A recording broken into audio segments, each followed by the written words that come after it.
Hello and welcome everyone. In today's video I will show you how to change your username on Duolingo.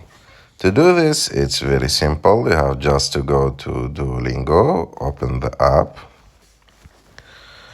and after that go and click on the three dots on the bottom right of the screen.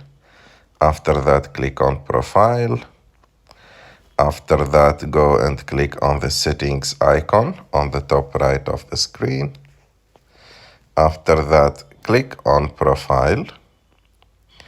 And as you can see, here is your username. You can modify it like you want. For example, I will change it to this. And voila, my username has changed. So if I'm back, as you can see, here is my new username.